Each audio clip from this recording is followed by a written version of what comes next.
welcome to Jewish News TV. I'm Lexi Landsman. Coming up this week, an exclusive chat with Israel's Vice Prime Minister. Have Yidkor sung their final song? And it's seconds out as a Jewish boxer gets KO'd. But first, the headlines. Channel 9's come under fire for fueling anti-Semitic stereotypes during its coverage of the Jeffrey Edelstein-Bryn Gordon wedding. In one of his reports from the event, Today's Richard Wilkins said the ceremony had been a cash bonanza for local florists, who sent a congratulatory message to the couple. Wilkins then said, of course the Jewish word for congratulations, ka-ching. According to Deborah Stone from the B'nai B'rith Anti-Defamation Commission, the joke was a racist and offensive slander. Today's producer Tom Malone has denied the allegation, insisting it was a comment about the florists and in no way a stereotype of Jewish people being obsessed with money. In other news, senior Israeli politician Avi Dichter has called on Australia to move its embassy from Tel Aviv to Jerusalem. The former Homeland Security Minister, who has been in Sydney and Melbourne for the Australia-Israel Leadership Forum, made the appeal during a dinner attended by Julia Gillard. He said recognising Jerusalem as the capital would underline the friendship between the two countries.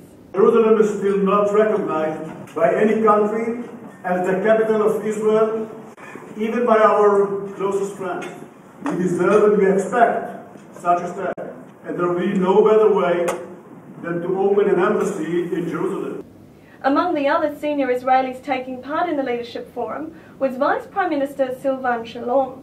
To hear his full interview with our international editor Aaron Shapiro, go to jewishnews.net.au. Arts news now. And iconic Melbourne band Yidkor started out as a one-line joke. 10 years on, their success is no laughing matter. So why have they decided to call it quits? Adam Kamian spoke to the Jewish punk rockers to find out more.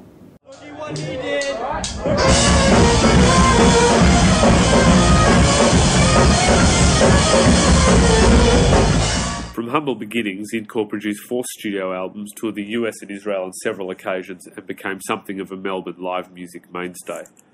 But after 10 years at the top of their game, the Jewish punks have called time on Yidkor and will bow out with an extravaganza at Melbourne's The Espy on Thursday next week. With the end of one Jewish band, it's the dawn of a new one.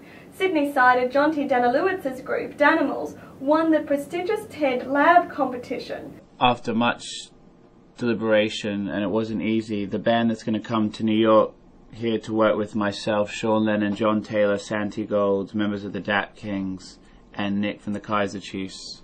That band is Danimals. The band are in New York this week with Grammy Award-winning producer Mark Ronson and will record a track for Tui's Extra Dry that will be used in their next national campaign. Their journey will also be filmed for a documentary that will be released in March 2010. In the meantime, if you want to catch them live, they have a string of dates lined up for the next year. From showbiz to sport, here's our man on the touchline, David Weiner. Interfaith relations entered the boxing ring in England this week, when a Jewish boxer took on a devout Muslim for the World Boxing Association's light welterweight crown.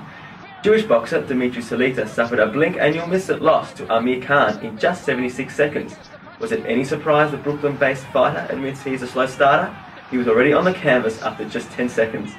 Meanwhile, Todd Greenberg, the chief executive of NRL club Canterbury Bankstown Bulldogs, has re-signed for another 3 seasons.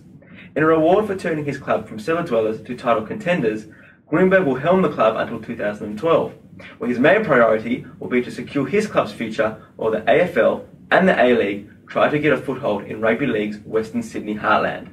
They're the sports headlines. Back to you, Lexi. Coming up in our paper next week, we have an in-depth feature on Jewish comedian Fran Drescher, talking about all things from fame to surviving cancer. And don't miss our picture spread on Hanukkah events around Sydney and Melbourne.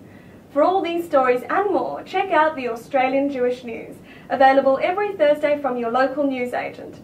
And log on to jewishnews.net.au for all the latest in news and views in the Jewish world. Thanks for joining us. I'm Lexi Landsman, and this is Jewish News TV.